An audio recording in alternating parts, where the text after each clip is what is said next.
Friends, आज की इस वीडियो में हम लोग बात करने वाले हैं 10th क्लास का चैप्टर नंबर 2, जिसका नाम है समाजवाद एवं साम्यवाद।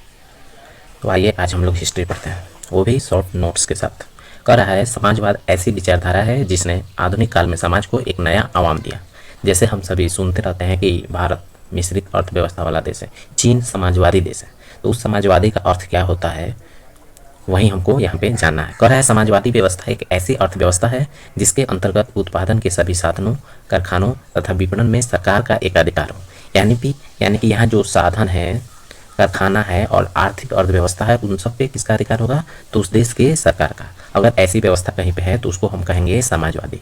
तो भारत तो मिश्रित अर्थव्यवस्था वाला देश है, यानी कि यहाँ पे समाजवादी भी है और पूंजीवादी भी है। आगे चलते हैं। कह रहा है ऐसी व्यवस्था में उत्पादन निजी लाभ के लिए न होकर सारे समाज के लिए होता है।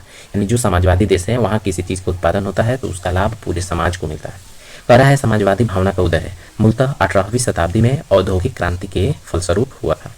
औद्योगिक क्रांति से प्रभावित देशों में दो परस्पर विरोधी तथ्य एक साथ दिखाई पड़ रहे थे, अतः समाज का विभाजन दो भागों में हो गया था। इससे पहले हमको समझना होगा औद्योगिक क्रांति क्या है। तो जब उद्योगों का विकास शुरू हुआ, यानी मशीनीकरण की प्रक्रिया शुरू होने लगी, तो वह औद्योगिकरण के अंतर्गत आता है। अब हम देखते हैं कि समाज का विभाजन दो भागों में हुआ था। तो वो दो भाग कौन कौन है? पहला है पूंजीपति वर्ग, दूसरा है श्रमिक वर्ग। कह रहा है जिस समय श्रमिक जगत आर्थिक दुर्दशा और सामाजिक पतन की स्थिति से गुजर रहा था, उसी समय श्रमिकों को कुछ महत्वपूर्ण राष्ट्रभक्तों, विचारकों और लेखकों का मार्गदर्शन प्राप्त हुआ। इन व्यक्तियों ने सामाजिक और आर्थिक क्षेत्र में एक नवीन विचारधारा का प्रतिपादन किया, जिसे समाजवाद के नाम से जाना जाता है। इन विचारकों में Saint Simon, Fourier, Louis Blanc, Robert Owen, Karl Marx एवं एंगेल्स प्रमुख हैं। यानी समाजवाद विचारधारा को लाने के लिए हमारे जो राष्ट्रभक्त थे, कुछ लेखक थे और कुछ विचारक थे, उन्हीं के सहयोग से ये समाजवाद प्रसिद्ध हुआ। कह रहा है ऐतिहासिक दृष्टि से आधुनिक समाजवाद का विभाजन दो चरणों में किया गया है। पहला है मार्क्स से पूर्व का समाजवाद, मार्क्स यानी कार्ल मार्क्स, और दूसरा है मार्क्स के पश्चात का समाजवाद। ये क्या है? यानी कि कार्ल मार्क्स के जन्म से पहले का समाजवाद और कार्ल मार्क्स के जन्म के बाद का समाजवाद। कह रहा है मार्क्सवादी विचारकों ने इन्हें क्रमशः यूटोपियन एवं वैज्ञानिक समाजवाद का नाम दिया। आगे देखते हैं कि यूटोपियन समाजवादी क्या है। कह रहा है कि प्रथम यूटोपियन यानी स्वप्नदर्शी समाजवादी जिसने समाजवादी विचारधारा के विकास में महत्वपूर्ण भूमिका निभाई, एक फ्रांसीसी विचारक सेंट साइमन था। इसने घोषित किया प्रत्येक को उसकी क्षमता के अनुसार तथा प्रत्येक को उसके कार्य के अनुसार। यानी कि सेंट साइमन का कथन, यह VVI क्वेश्चन है, एग्जाम के लिए पूछा जा सकता है। किसने कहा था? प्रत्येक को उसकी क्षमता के अनुसार तथा प्रत्येक को उसके कार्य के अनुसार। तो इसका आंसर हो जाएगा सेंट साइमन, जो बाद में समाजवाद का नारा बन गया। कह रहे यूटोपियन विचारक चार्ल्स फॉरियर किसानों के लिए एक फ्लांगस बनाए जाने की योजना रखी। आगे है कि फ्रांसीसी यूटोपियन चिंतकों में एकमात्र व्यक्ति जिसने राजनीति में भी हिस्सा लिया लुई ब्लो था। कह रहा है कि फ्रांस से बाहर सबसे महत्वपूर्ण यूरोपियन चिंतक ब्रिटिश उद्योगपति रॉबर्ट ओवेन था। यह रॉबर्ट ओवन स्कॉटलैंड के न्यू लुनार्क नामक स्थान पर एक फैक्ट्री की स्थापना करता है। इसका कथन था कि संतुष्ट श्रमिक ही वास्तविक श्रमिक। इसके पीछे एक छोटी सी कहानी है। जब उसने अपने फैक्ट्री में मजदूरों को अधिक वेतन देना शुरू किया तो वह देखता है कि उनके उत्पादन क्षमता में कमी न आकर और वृद्धि होती है, जिससे उसको मुनाफा और ज़्यादा बढ़ जाता है। इससे फायदा क्या हुआ कि श्रमिक खुश थे और मन लगा के काम करते थे। अतः हम कह सकते हैं कि संतुष्ट श्रमिक ही वास्तविक श्रमिक होता है। ये कथन किसका था? रॉबर्ट ओवेन का। कह रहा है कि कार्ल मार्क्स आगे 1883 कार्ल मार्क्स का जन्म 1818 में हुआ था और इनका मृत्यु 1883 में हुआ था। कार्ल मार्क्स का जन्म 5 मई 1818 ईस्वी को जर्मनी में राइन प्रांत के ट्रियर नगर में एक यहूदी परिवार में हुआ था। मई 5वां महीना होता है, तो हम कह सकते हैं कि कार्ल मार्क्स का जन्म 5/5/1818 को हुआ था। ऐसे क्या होता है कि स्मरण शक्ति बनी रहती है। 5/5/1818 कार्ल मार्क्स का जन्म है। कार्ल मार्क्स के पिता हेनरिक मार्क्स एक प्रसिद्ध वकील थे। मार्क्स हेगेल के विचारों से प्रभावित था। 1843 में उसने बचपन के मित्र जेनी से विवाह किया। 1844 में मार्क्स की दोस्ती फ्रेडरिक एंगेल्स से हुई। मार्क्स ने एंगेल्स के साथ मिलकर 1848 में एक साम्यवादी घोषणा पत्र प्रकाशित किया, जिसे आधुनिक समाजवाद का जनक कहा जाता है। एक बार रिकॉल कर लेते हैं, इनसे जुड़ी कुछ सन है। जैसे 5/5/1818 जन्म हुआ था। 1843 में उन्होंने बचपन की मित्र जेनी से शादी कर लिया 1843 में, और 44 में यानी अगले ही साल उनकी दोस्ती जो है फ्रेडरिक एंगेल्स से हो जाती है। और 44 में जब एंगेल्स से दोस्ती होती है तो 4 साल और जोड़ दीजिए। 1848 में एक घोषणा पत्र तैयार करते हैं दोनों मिलके, जिसको समाजवाद का जनक कहा जाता है। एक VVI पॉइंट है, मार्क्स ने 1867 में दास कैपिटल नामक पुस्तक की रचना की, जिसे समाजवादियों की बाइबिल कहा जाता है। तो ये क्वेश्चन एग्जाम की दृष्टि से भी आई है, आप इसको याद कर लीजिएगा 10th के एग्जाम के लिए। तो मार्क्स ने 1867 में दास कैपिटल नामक पुस्तक की रचना की, जिसे समाजवादियों की बाइबिल कहा जाता है। सन 1864 में प्रथम अंतर्राष्ट्रीय संघ की स्थापना हुई, जिसका श्रेय मार्क्स को है। इस सम्मेलन में नारा बुलंद किया गया, अधिकार के बिना कर्तव्य नहीं और कर्तव्य के बिना अधिकार नहीं। यानी कि 1864 का BPI पॉइंट हो सकता है कि नारा क्या था, तो अधिकार के बिना कर्तव्य नहीं और कर्तव्य के बिना अधिकार नहीं। दूसरा अंतर्राष्ट्रीय संघ की स्थापना होता है 1889 में। कहा है कि सन 1889 14 जुलाई को पेरिस में द्वितीय अंतर्राष्ट्रीय संघ की स्थापना हुई, जिसमें 20 देशों के 400 प्रतिनिधियों ने भाग लिया। कहा है 1 मई 1890 को सारे यूरोप और अमेरिका में लाखों मजदूरों ने हड़ताल और प्रदर्शन किया। तब से 1 मई अंतर्राष्ट्रीय मजदूर दिवस के रूप में सारे संसार में मनाया जाता है। जैसे कि हम लोग प्रत्येक वर्ष 1 मई को अंतर्राष्ट्रीय मजदूर दिवस मनाते हैं, तो उसकी शुरुआत कब से हो रही है? 1890 से, 1 मई 1890 से। अगला पॉइंट है बोल्शेविक क्रांति। कह रहा है कि रूस की बोल्शेविक क्रांति सही मायने में नवंबर 1917 में संपन्न हुई। इसको नवंबर क्रांति के नाम से भी जानते हैं। इसके अनेक कारण थे, और कोई भी क्रांति होती है तो उसके अनेक कारण होते हैं, जिसमें 4 कारण तो महत्वपूर्ण होते हैं: सामाजिक, आर्थिक, राजनीतिक, धार्मिक। ये सभी कुछ बेसिक है जो कि प्रत्येक क्रांति के मूल कारण में नहीं होता। आइए देखते हैं बोल्शेविक क्रांति के क्या कारण थे। पहला था जार की निरंकुशता एवं अयोग्य शासन। दूसरा है कृषकों की दयनीय स्थिति। तीसरा है मजदूरों की दयनीय स्थिति। चौथा है औद्योगिकरण की समस्या। पांचवा है रूसीकरण की नीति। छठा है विदेशी घटनाओं का प्रभाव। सातवां है रूस में मार्क्सवाद का प्रभाव तथा बुद्धिजीवियों का योगदान। और आठवां है प्रथम विश्व युद्ध में रूस की पराजय। कह रहा है कि सन 1917 से पूर्व रूस में रोमनोव राजवंश का शासन था। इस समय रूस के सम्राट को जार कहा जाता था।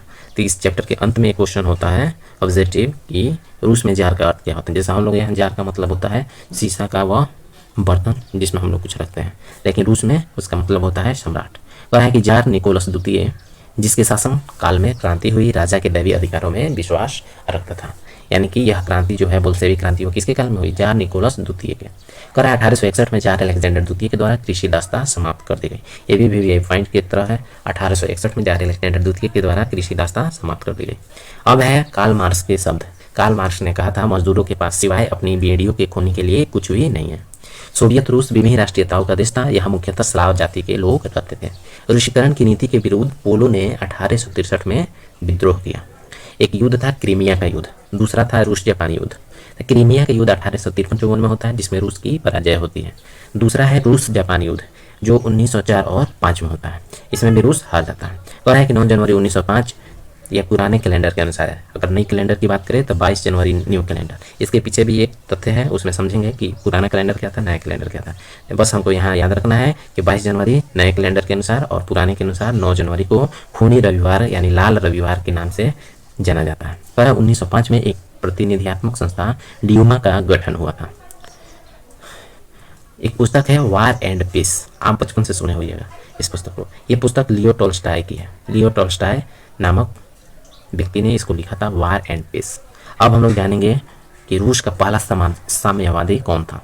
तो रूस का पहला साम्यवादी प्लेखानोव था, जिसने 1898 में रशियन सोशल डेमोक्रेटिक पार्टी की स्थापना की। 1903 में साधन एवं अनुशासन के मुद्दे पर पार्टी में फूट पड़ गई, अतः बहुमत वाला दल बोल्शेविक और अल्पमत वाला दल मेंशेविक कहलाया। यानी कि बोल्शेविक क्रांति के फलस्वरूप जब उनकी पार्टियां 2 भागों में बट गई तो बहुमत वाला दल बोल्शेविक हो गया और अल्पमत वाला दल मेंशेविक हो गया। कहा है कि मेंशेविक मध्यम वर्गीय क्रांति के पक्षधर थे और बोल्शेविक सर्वहारा क्रांति के पक्षधर थे। 1901 में सोशल रिवोल्यूशनरी पार्टी का गठन हुआ। जार निकोलस द्वितीय की सबसे विश्वस्त टुकड़ी प्रेओब्रास्की रेजिमेंट थी। कहा है कि 7 मार्च 1917 की क्रांति के कारण विवश होकर 12 मार्च 1917 को जार ने गद्दी त्याग दी। रोमनोव वंश, अब उसके बाद आता है रोमनोव वंश के बारे में थोड़ा जान लेते हैं। कह रहा है कि रोमनोव वंश के अंत के बाद सर्वप्रथम लोबाव के नेतृत्व में 15 मार्च को एक बोर्जुआ सरकार का गठन हुआ। एक BBI क्वेश्चन है। लेनिन ने 3 नारे दिए थे, भूमि, शांति और रोटी। दूसरा अप्रैल थीसिस लेनिन द्वारा दिया गया था, जो बोल्शेविक दल का कार्यक्रम था। यानी ये BBI क्वेश्चन है कि अप्रैल थीसिस किसने दिया था? लेनिन ने। लेनिन के नारे क्या थे? तो भूमि, शांति और रोटी। आगे बढ़ते हैं तो है बोल्शेविक क्रांति। कहा है बोल्शेविक क्रांति नवंबर 1917 के पश्चात शासन की बागडोर बोल्शेविकों के हाथ में आ गई, जिसका अध्यक्ष लेनिन बनाया गया तथा ट्राटस्की इस सरकार का विदेश मंत्री बना। लेनिन ने जर्मनी के साथ 1917 में ब्रेस्ट लिटोवस्क की संधि की। BBI क्वेश्चन है। ट्राटस्की के नेतृत्व में एक विशाल लाल सेना गठित हुई। चेका एक गुप्त पुलिस संगठन था, पूछता है एग्जाम में। बिहार पुलिस के एग्जाम में भी पूछा था, दरोगा में भी पूछता है। चीका क्या है, तो एक गुप्त पुलिस संगठन था। करा सन 1918 में विश्व का पहला समाजवादी शासन स्थापित करने वाला देश रूस का एक नया संविधान बनाया गया। लेनिन ने रूस का नाम सोवियत समाजवादी गणराज्यों का समूह यूएसएसआर के रूप में परिवर्तित किया। आगे है, लेनिन ने शासन के नियमों में परिवर्तन करने के साथ ही बोल्शेविक दल का नाम बदलकर साम्यवादी दल कर दिया और लाल रंग के झंडे पर हंसुए और हथौड़े को सुशोभित कर देश का राष्ट्रीय झंडा तैयार किया गया, जो साम्यवाद का प्रतीक बन गया। लेनिन ने 1921 में नई आर्थिक नीति की घोषणा की थी। कह रहा है लेनिन का कथन था कि 3 कदम आगे बढ़कर 1 कदम पीछे हटना फिर भी 2 कदम आगे रहने के समान है। यानी आप कोई कार्य करना चाहते हैं, आप उस कार्य को एकदम आसानी से कीजिए, बिना झिझक का। हो सकता है उसमें हमको पीछे भी हटना पड़े, लेकिन जो लोग यह ट्राई नहीं करते हैं उसके अपेक्षा तो हम आगे हैं। इसलिए लेनिन ने कहा था कि 3 कदम आगे बढ़कर 1 कदम पीछे हटना फिर भी 2 कदम आगे रहने के समान है। लेनिन की मृत्यु हो जाती है 1924 में। एक और व्यक्ति है स्टालिन की मृत्यु हो जाती है 1953 में। कह रहा है कि स्टालिन कम्युनिस्ट पार्टी का क्या था, महासचिव था। अब है रूसी क्रांति का प्रभाव। जब क्रांति हुआ तो उसका कुछ प्रभाव भी होगा। पहला है कि इस क्रांति के पश्चात श्रमिक अथवा सर्वहारा वर्ग की सत्ता रूस में स्थापित हो गई। दूसरा है, रूसी क्रांति के बाद विश्व विचारधारा के स्तर पर 2 के मुंह में बट गया, साम्यवादी विश्व और पूंजीवादी विश्व। तीसरा है, शीत युद्ध की शुरुआत हो गई। अब शीत युद्ध क्या है, इसके बारे में भी आगे हम लोग देखने वाले हैं। चौथा कह रहा है कि इस क्रांति की सफलता ने एशिया और अफ्रीका में उपनिवेश मुक्ति को भी प्रोत्साहन दिया। अगला पॉइंट है मिखाइल गोर्बाचोव। कह रहा है कि मिखाइल गोर्बाचोव 1985 में राष्ट्रपति बने। इन्होंने पेरेस्ट्रोइका यानी पुनर्गठन तथा ग्लासनोस्ट यानी खुलापन की अवधारणा पेश की। क्वेश्चन है VBI पॉइंट है, सोवियत संघ का विघटन पूछता है एग्जाम में, कंपटीशन में, बिहार पुलिस में, बिहार दरोगा में। सोवियत संघ का विघटन दिसंबर 1991 ईस्वी में हुआ। शीत युद्ध बोले थे ना, आगे आएगा, आ गया। कह रहा है कि यह एक वैचारिक युद्ध था जिसमें पूंजीवादी गुट का नेता संयुक्त राज्य अमेरिका तथा साम्यवादी गुट का नेता सोवियत रूस था। यानी जब बातों से युद्ध होगा तो उसी को कहेंगे शीत युद्ध, इसमें हथियार का प्रयोग नहीं होता। दूसरा है सर्वहारा वर्ग। कह रहा है समाज का वैसा वर्ग जिसमें किसान, मजदूर एवं आम गरीब लोग शामिल हैं, उसे सर्वहारा वर्ग कहते हैं। सन 1975 में संयुक्त राष्ट्र संघ द्वारा 8 मार्च को अंतर्राष्ट्रीय महिला दिवस घोषित किया गया है। यानी जो हम लोग अंतर्राष्ट्रीय महिला दिवस मनाते हैं 8 मार्च को, उसकी शुरुआत होती है 1975 से। कार्ल मार्क्स एक महान व्यक्ति थे। अब इनके कुछ सिद्धांत हैं, उनको जानते हैं। पहला है द्वंद्वात्मक भौतिकवाद का सिद्धांत। दूसरा है वर्ग संघर्ष का सिद्धांत। तीसरा है इतिहास की भौतिकवादी व्याख्या। चौथा है मूल्य एवं अतिरिक्त मूल्य का सिद्धांत। पांचवा है राज्यहीन एवं वर्गहीन समाज की स्थापना। ये उतना भी नहीं है, ये नहीं पूछता है। अगला है कार्ल मार्क्स के अनुसार 6 ऐतिहासिक चरण है। पहला है आदिम साम्यवादी युग, दूसरा है दास्ता का युग, तीसरा है सामंती युग, चौथा है पूंजीवादी युग, पांचवा है समाजवादी युग और छठा है साम्यवादी। ये भी एग्जाम में नहीं पूछता है, लेकिन आपकी जानकारी के लिए नोट्स में डाल दिया गया है। आगे चलते हैं, रूसी क्रांति की तारीख। बोले थे ना एक नया कैलेंडर था, एक पुराना कैलेंडर था, तो उसी के बारे में कह रहा है। रूस में 1 फरवरी 1918 तक जूलियन कैलेंडर का अनुसरण किया गया। इसके बाद रूसी सरकार ने ग्रेगोरियन कैलेंडर अपना लिया, जिसका अब सब जगह इस्तेमाल किया जाता है। ग्रेगोरियन कैलेंडर जूलियन कैलेंडर से 13 दिन आगे चलता है। अतः इस प्रकार फरवरी क्रांति 12 मार्च को और अक्टूबर क्रांति 7 नवंबर को संपन्न हुई थी। इसी तरह 1905 की क्रांति 22 जनवरी को हुई थी। यानी कि जो नया वाला कैलेंडर बन के आया वो पिछले कैलेंडर से 13 दिन आगे चलता था। इसमें कुछ VBI पॉइंट्स हैं। कह रहा है रूस में कृषक दास प्रथा का अंत कब हुआ, तो 1861 ईस्वी में हुआ था। दूसरा है रूस में जार का अर्थ क्या होता है, तो रूस का सम्राट होता है। तीसरा है कार्ल मार्क्स का जन्म कब हुआ था, तो 5-5-18-18, आपको याद हो गया होगा, 5-5-18-18, और हुआ कहा था जर्मनी में। अगला है साम्यवादी शासन का पहला प्रयोग, तो रूस में हुआ था। यूरोपियन समाजवादी नहीं था। ये 4 को ऑब्जेक्टिव है किताब में, उसमें कार्ल मार्क्स भी है, तो इसका आंसर कार्ल मार्क्स हो जाएगा। वार एंड पीस किसकी रचना है, तो टोल्स्टॉय की है। बोल्शेविक क्रांति कब हुआ था, नवंबर 1917 में हुआ था। लाल सेना का गठन किसने किया था, ट्राटस्की ने किया था। कह रहा है लेनिन की मृत्यु कब हुई, 1924। अगला है ब्रेस्ट लिटोवस्क की संधि रूस और जर्मनी के बीच हुई थी। VBI पॉइंट है ब्रेस्ट लिटोवस्क की संधि, इसको याद रखिएगा। रूसी क्रांति के समय जार निकोलस द्वितीय जो था शासक था। बढ़ावा है बोल्शेविक क्रांति का नेतृत्व लेनिन ने किया था। अगला क्वेश्चन है नई आर्थिक नीति 1921 में लागू हुई थी। रॉबर्ट वेन इंग्लैंड का निवासी था। और VBI पॉइंट है वैज्ञानिक समाजवाद का जनक कार्ल मार्क्स थे। बुक्स में जो भरने वाला है उसको भी हमने अपने नोट्स में डाल दिया है। पढ़ा है रूसी क्रांति के समय शासक जार निकोलस द्वितीय था। दूसरा है बोल्शेविक क्रांति का नेतृत्व लेनिन ने किया था। अगला है नई आर्थिक नीति 1921 में लागू हुआ था। और रॉबर्ट वेन इंग्लैंड का निवासी था। वैज्ञानिक समाजवाद का जनक कार्ल मार्क्स को माना जाता है। मिलान करने वाला है दास कैपिटल, कार्ल मार्क्स 1867 में लिखे थे। चीका गुप्त पुलिस संगठन था। नई आर्थिक नीति लेनिन ने लिया था। कार्ल मार्क्स की मृत्यु 1883 में हुआ था। स्टालिन की मृत्यु 1953 में हुआ था। इस तरह बहुत ही कम समय में आपका चैप्टर नंबर 2 समाप्त होता है द इंड। क्वेश्चन है, उसका आंसर आप स्वतः बना सकते हैं अगर इसको अच्छे से पढ़ लेते हैं। एक वाक्य है, बुद्धिमान को बुद्धि देती है और अज्ञानी को ज्ञान, शिक्षा से ही बन सकता है मेरा देश महान। यानी एजुकेशन हमारे लिए बहुत ज़रूरी है। आपसे उम्मीद है ये वीडियो आपको अच्छा लगा हो। यदि ये वीडियो आपको अच्छा लगा हो तो अपने दोस्तों को शेयर कीजिए, इस चैनल को सब्सक्राइब कीजिए ताकि वे लोग भी पढ़ के 10th का एग्जाम अच्छा से दे सकें। धन्यवाद।